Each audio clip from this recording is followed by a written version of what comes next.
All right. Hey, everyone. Thank you for joining. We're going to wait a little bit to let people trickle in, but we have an exciting live stream for you today. Definitely. Looking forward to it.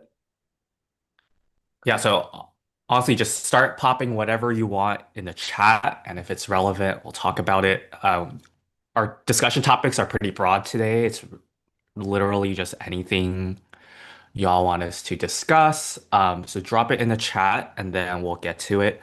Also, this is the first of a two-part live stream. So this first half hour will be available to everyone. And then afterward, we have a special show for our members only. And that starts at 1:30 Pacific time. So 30 minutes from now. If you're interested, please consider checking out our memberships. And Sean, do you want to just quickly talk about what the benefits of the membership are? Yeah, for sure. So if you are platinum or higher, you'll be able to access to like the exclusive content. So essentially, like the members only live stream, the member only videos. Usually these are things that we just can't really talk about in like a fully public setting. If you notice, like whenever a really good deal comes out and a big blogger talks about it, for example, the deal ends up getting killed. So it's like things where sometimes you just want to have the ability to speak a bit more freely into a smaller audience. So that's kind of why we started these memberships. So if you're interested in them, definitely check it out. Main benefits, right? You can access our videos early. You can access exclusive videos and our live streams if you're platinum or higher. And if you are a diamond tier, you can access private office hours with Sherman and I, where we'll have a one-on-one meeting with you and we can discuss, credit card strategy and tips. Yeah, speaking of deals getting killed, wasn't there a recent opportunity to buy like some handbags and get some strange Oh God, multiplier? don't even get me So on this. Okay, is that's dead now, right? So we can talk about it. okay. I have a, I have a, I took a big L here. Okay, I took a big L. Okay, so let me go to the story on this one. Wake up. See this article come out. Okay, look at the article come out. Like, oh my god, it's a chance. It's like the conservancy AA deal all over again. I go on Kate Spade. I buy $7,000 worth of Kate Spade handbags. Okay, I'm not kidding. They all get delivered. Now here's the problem. Okay, purchase doesn't track.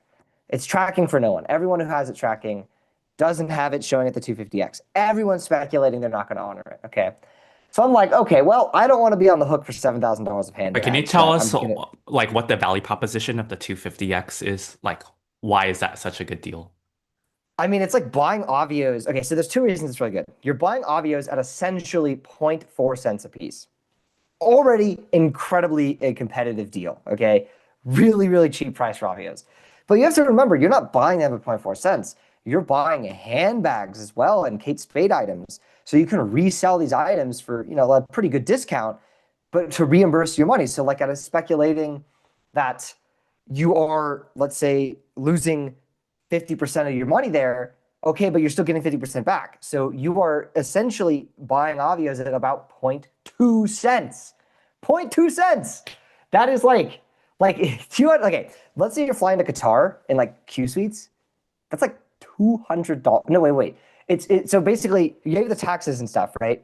You're paying like no money to fly to Qatar. You're paying like a few $100s of Avios in like to fly business class, for example. So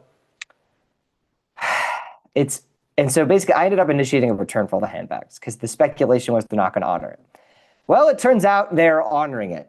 Now, so basically I lost an opportunity to buy 1.6 million Avios. I have a friend who is also in a bit of a predicament where he hadn't returned his, but they're not tracking. The purchases haven't tracked still for him. And so he's worried, like, should he initiate the return? Should he not initiate the return? Um, maybe he'll come on maybe he'll talk about this on the live stream in a little bit. But yeah, it's an interesting ordeal. Interesting. Yeah. So anyway, that's why we can't really talk about deals publicly until after they're dead. Um, but if you want to get in on that, check out our channel memberships.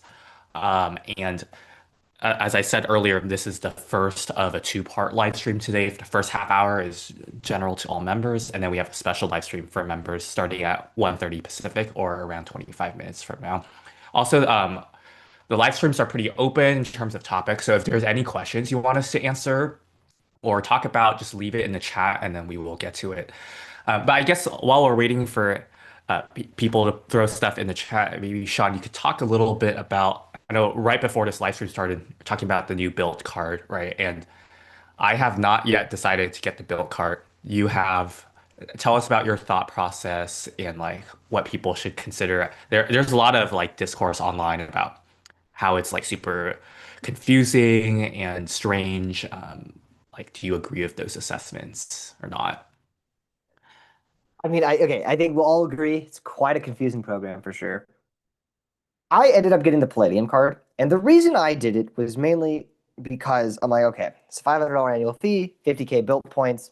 This is already like I'm essentially making profit in year one, and it comes with the built status, and I want to be able to take advantage of transfer bonuses. Today, of course, is the built rent day for a core. I have no built status, so I can't even get take advantage of the stupid transfer bonus, at least to the level I'd want.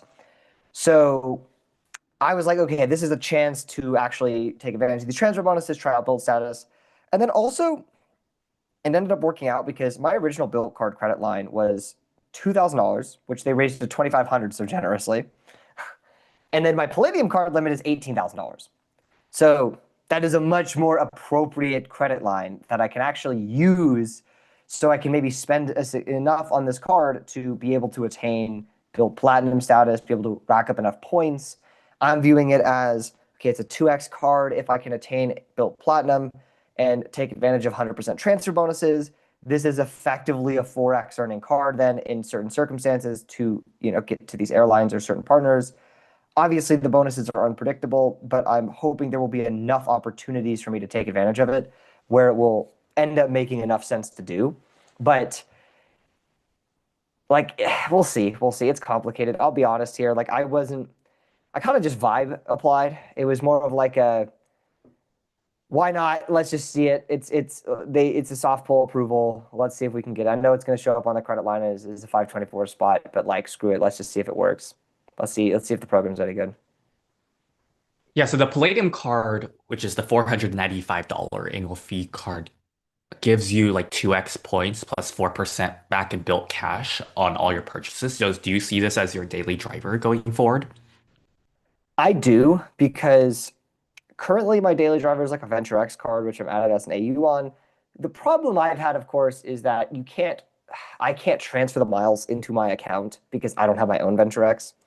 And it gets kind of annoying. And also, Venture X doesn't have the most competitive transfer partners compared to like Amex or something. And so this would be nice to have a 2x earning card on I mean, an objectively more valuable points currency for sure. Um, and especially with you consider the potential for the transfer bonuses at this high level, it gets very, very, very interesting. So I do see it as my daily driver 2x card. I mean, pretty much across the board. I think the only place that like I wouldn't be able to use it is like Costco or something because obviously it's not a Visa. But yeah, this would be my plan is just to make this my go-to daily driver, like on category purchase card. Yeah, honestly, I think of the three cards, the Palladium, ironically, is the only one that makes sense because it's the only one that really comes with a welcome bonus, that has a substantial number of points, like where the multiplier actually makes sense to use most purchases. But what do you make of the built cash redemption options? And I thought it was curious that they did not release the built cash redemption options at the time of the build 2.0 launch and then waited until later. And it's like this, personally, I think it's like this horrifying coupon book. Like if you thought Amex or Chase was bad, like this is even more insane. Or you can like, for example, like arguably the one thing that could have been useful for me is Lyft, but you're limited to $10 a month. And then worse, the built cash that you don't use by the end of the year in December expires and only like I think 100 or 200 rolls over. I agree. This is like I am just like have the list up ready. This is just ridiculous. I mean, like the problem is it is essentially like how most cards will just give you like a credit. They're doing that with all these restrictions, but you have to actually like earn the stupid thing. Like, okay, $100 a month at Built Portal. If you have status for travel, like for hotel reservations, for if you have status that's gold or higher, and it's a 2 night minimum. What the hell are we doing? There is, I don't know. Yeah, This honestly, just like seems like I would say one of the reasons unnecessarily I ridiculous. haven't decided to get the Palladium card is because they have a $200 in travel credit every half year for 2 night minimum in their portal. And I feel like I'm already inundated by all these portal credits on my Sapphire Reserve and on the Venture X and stuff that I just don't want to deal with another set. And I also have the Strata Elite, which has like the hotel credit that I still haven't figured out how to use this half of the year.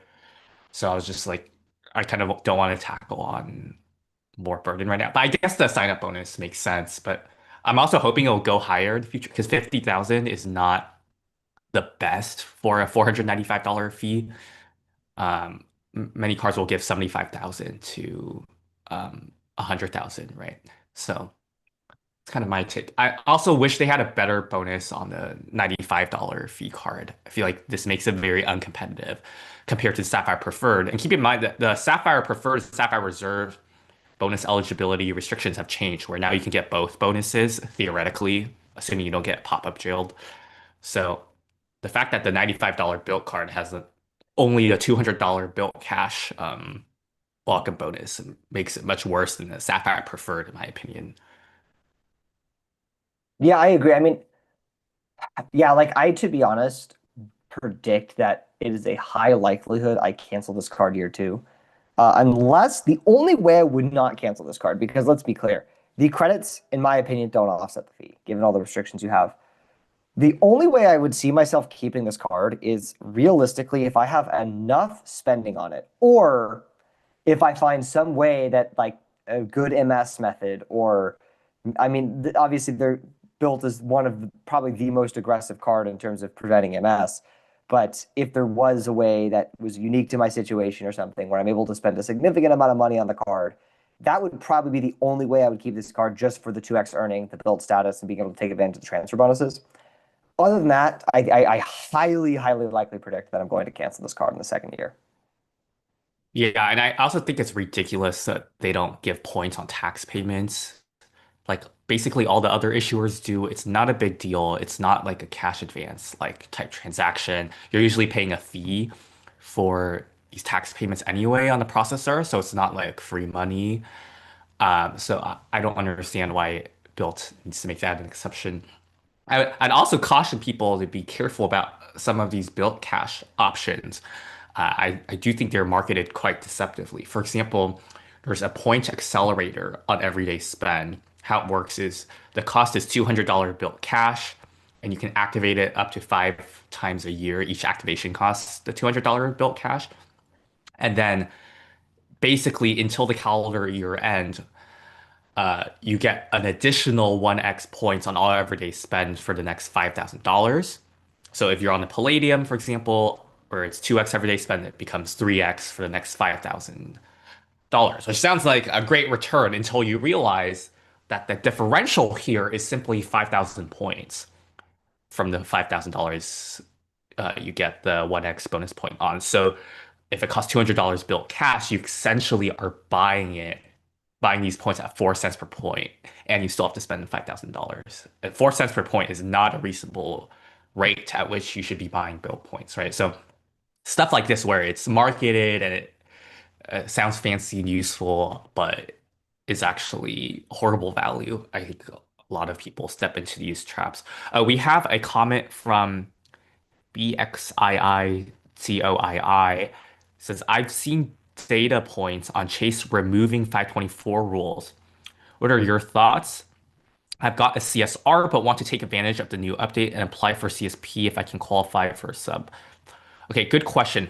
My understanding is that the 524 rule is still in effect, except for the Amazon Prime Visa card. I think that's the only card that's exempt from it. I think what you're referring to is there's new language where you can get both the CSR and the CSP bonuses, even if you already have one card. It used to be a one Sapphire rule. They've removed the one Sapphire rule, but I still think the 524 rule is in effect. However, they've now moved to a like pop-up type of system where they won't actually like hard pull you if they determine you're ineligible for the bonus. They'll tell you that, and then only if you proceed and open the card with that bonus will you get hard pulled. So in terms of that, I guess it's lower risk to try and apply for that. And also Chase, for the Sapphire cards do allow you, unlike the business cards, they do allow you to use referral links even if you already have a card in the series. So if you have a friend, or you can use our link, if you have a friend that has a referral link or family member, you can still use that to apply for the Sapphire Preferred, even if you already have a Sapphire Reserve. But yeah, Sean, is there anything else to add? No, I mean, I think that makes sense. Like, yeah, I know there's some data points of it being like slightly looser, but it's still pretty much like fully in effect. I mean, yeah, like it's not something that I would personally be wasting hard pulls on if I was, well beyond 524. Yeah, I did see that the 524 status was sort of relaxed for the Sapphire Reserve business card on some data points, but I'm not sure how consistent that is or if it was just for a period of time. KRS 1905 says, to me, the built card is not worth the new account or 524 hit. I still have my built 1.0 card taking up a 524 slot. Yeah, I think that makes sense. I think if you're under 524 and you still have chase cards you want to get, I would say get those first before you go for built or some other cards, right? But I think Chase is now at a point where, like, once I've gotten all the cards and with these new restrictions on the inks and these new restrictions on Sapphire cards, where it's basically once in a lifetime, and with the fact that a lot of the hotel cards I have, I'm just going to keep open because of the anniversary nights, and I'm not really going to try to close them and reopen them for bonuses or whatever. Like, I'm at a point where I don't foresee myself wanting to open up a lot of new Chase cards in the future, so I'm over that. I'm not going to try to go under 524. Whereas I used to think with the ink train, right, there's a reasonable argument where you want to sort of keep your velocity at a medium level so you can come down below 524. But now I still recommend people optimize for 524 in the beginning, but like once you're over it, if you got all the chase cards you want, there really isn't a reason to come back. What do you think, Sean? Oh no, I completely agree. I'm kind of in the same situation. I mean, the only thing for me is like maybe I want to get the Aeroplan card. And then when the Hyatt Premium card comes out eventually, I would want that as well. Other than that, like I got all the chase cards I need. I don't even use my chase cards that often, to be honest. Even like for the recurring benefits, I don't really use them that much. It's really just like the Hyatt card that is interesting to me because obviously it helps me qualify for Globalist. But most of the chase cards I have, like I just literally like yesterday or 2 days ago canceled my Southwest card because I like with all the Southwest changes and stuff, it doesn't make sense. Yeah, fair enough. Okay, so for those of you just joining, welcome. Thank you for coming. Please drop anything you want us to talk about in the chat. We will be monitoring it closely. Also, this is the first of a two-part live stream. This is the first part where from 1 to 1:30 p.m. Pacific. It is open to everyone. And then starting at 1:30 p.m., we're going to transition over to a members only live stream or we can talk about more secrets, more like exclusive deals that can't be public, etc. So if you're interested in that, please consider joining our memberships below. Okay, Drummy Covers 15 says, is there a way to find the best dates with the lowest prices on the Built travel portal? So I'm not aware of like award search tools on the Built travel portal. However, a lot of these hotels will have like similar rates across multiple websites. So you can use like a search tool, even for example on Expedia, right? And just search for a hotel, find a rate that seems reasonable, and then you go and search for it on the Build Travel. And there may be some similarities or differences, but that's like a good baseline. I also like Max FHR. Sometimes you can look on rates on there and then compare it to other portals as well. Sean, are there other tools that you find No, I useful? mean I think that's pretty much it because the build portal is using some type of wrapper as its like software. So they're probably just using like an Expedia API call or there's some partnership with some other big travel aggregator. So the rates should pretty much be congruent across the other major travel portals. It wouldn't be any different. So any tool that you could use to just search general cash rates, you could use to search the built travel portal as well. Yeah. Okay. QADRQN asks, did you guys pay rent with Built 1.0? How do you feel about the refresh? So ironically, uh, my housing provider is like an official Built property, but the way I pay them is through the Built app, but not using a Built card. I prefer their option of letting you use any credit card at a 3% fee, and then you only earn zero point 0.5 Built points per dollar when you spend using a different credit card, and you have to pay that fee. However, it is an effective way of racking up a lot of new sign-up bonuses and me meeting the welcome offer minimum spend threshold.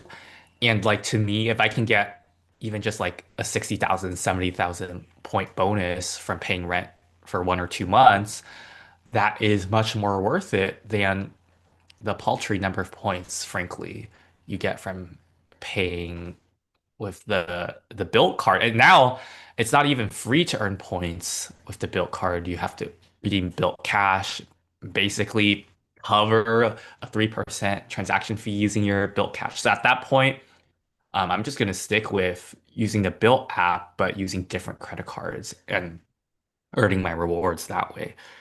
Sean, do you have experience with this? No, I think that makes a lot of sense. I mean, I kind of agree because this is always the problem from my perspective with, again, this is like not a perspective that I think applies to like the general population. But for me personally, I would rather just pay the fee and earn a big bonus versus getting the 1x points for free. Especially because rent, even if it is, you know, I mean, there was like a cap on how much you could earn, and yeah, I pretty much agree. Where I'd rather just earn the sign up bonuses, and that's usually like how I would pay rent expenses is just on other cards, pay the fee, get the sign up offer. Not, I mean, the extra like a couple thousand built points overall. I mean, I don't know.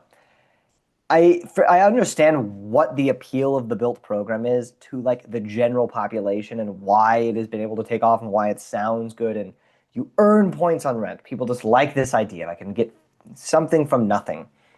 But when the something really isn't moving the needle that much, I'd rather just pay a little something and then get something a lot more. And in this case, just paying the transaction fee to earn a sign up offer. Yeah, I agree. Michael from CA says, what's your experience booking hotels with I prefer points? I personally haven't used this program. I think they're a transfer partner from Citi, if I recall correctly. But also, there was like and there still is like a partnership between Choice Hotels and like preferred hotels and resorts, right? Or you can book preferred hotels using Choice points. Have you done that, Sean? So I have never actually, this is funny. So I've never actually booked either a Choice Hotel or an I Prefer hotel with But you have a Choice Choice. credit card, right? Yes, and I've never used the points yet. That is something I'm keeping in my back pocket is like because the way it or you just earn points every year by paying the annual fee. So I'm just kind of keeping this as like a, hey, if I'm in a market and there's no good hotels, I'll just book something on preferred hotels and resorts. It looks very interesting, and I think it's a program that I think there's definitely sweet spots. I've seen some people talk about some of the sweet spots on there, and it looks really interesting, actually. The problem for me personally is I just don't have enough city points to make it feasible for a big redemption. So if I Hmm. was someone with 400,000 city points, then I would be very, very interested in that program. But there's a bit of a story. I have a for the members only podcast or live stream later. I'll kind of talk about a little bit of an interesting city story. But basically, I only have like 25K city points. So like, it's not really going to give me much. But I think it's a very, very interesting program for sure to look into. I think Mike's Have you gotten the Strata Maxwell's Elite? points. Or are you gonna I get do one? not have a Strata Elite. No, I had a Strata Preferred. Or Premier? Ah, Premier. Yes, yes. Yeah, yeah, yeah. Okay, we have some questions. Stinky Monkey Baby asks, hi everyone. Did the trip delay coverage change on the Ritz-Carlton? It says 12-hour delay instead of 6 hours. I'm not sure. I would need to check on that. I believe most Visa Infinites give 6 hour, so I'd be surprised if they changed it. But That would be if you interesting can because if find they the link, let me did, know. that would be a shame because that is like the reason on most of my flights actually that despite having a personal platinum, when I'm booking flights, I actually very, very rarely use the platinum to book it purely because I know that if there's a situation where there's a 6 hour delay, I'm going to be like, why did I do this? I could have had five hundred Yeah. dollars to take care of my expenses, and I put it on a platinum and I screwed it up.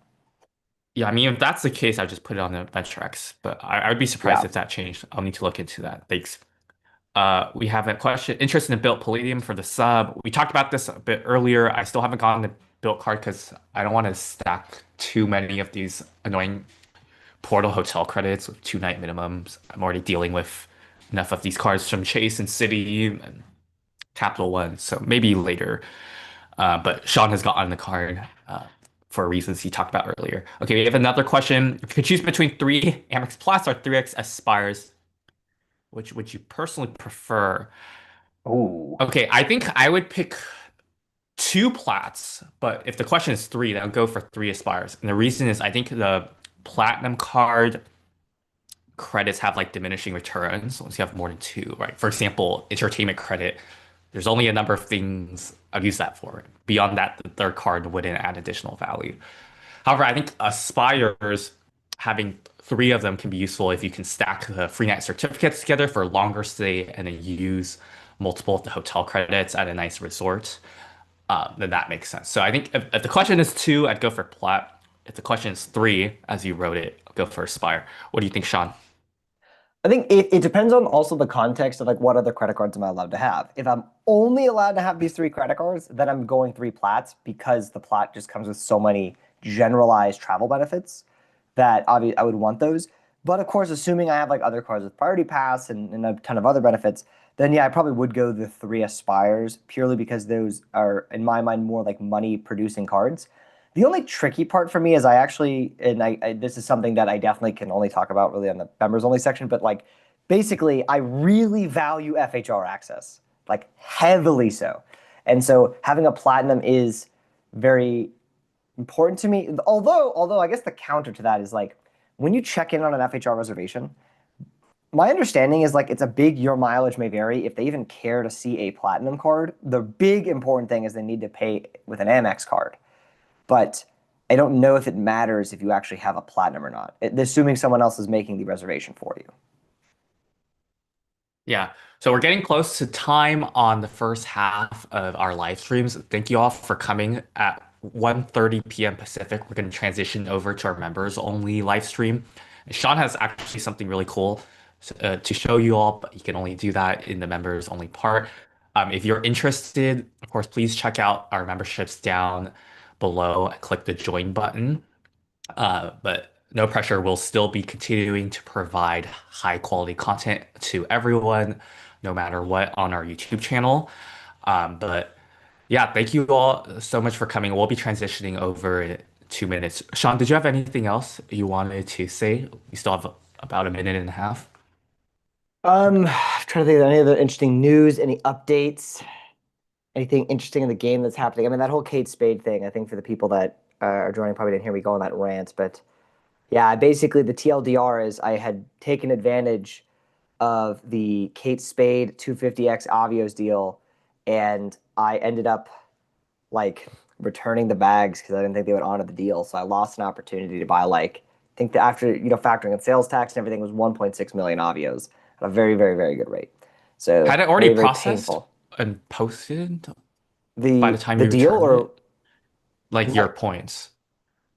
well, my points had never shown up. Like even like before I initiated the return, it hadn't even tracked the purchase at all. I So see. that's kind of the concern.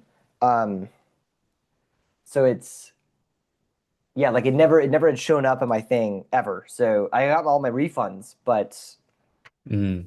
Bia had never replied to me about the missing Avios.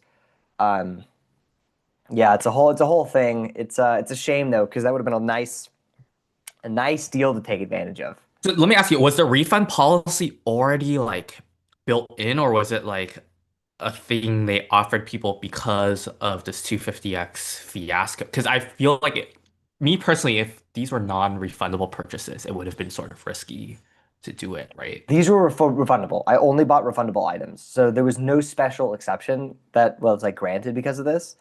In fact, there's actually quite a few people that bought final sale items who were not granted an exception to return them. Now, of course, since starting up to honoring it, it seems to be fine. But like, so for me, I bought the $7,000 of stuff I bought was entirely refundable.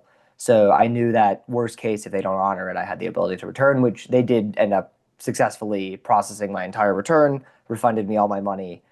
So I didn't end up losing any money on this or this ordeal, but certainly didn't end up making anything either. Cool. All right, it's 1:30. We'll now be transitioning over to our members only live stream. Thank you all for joining. We'll see you there.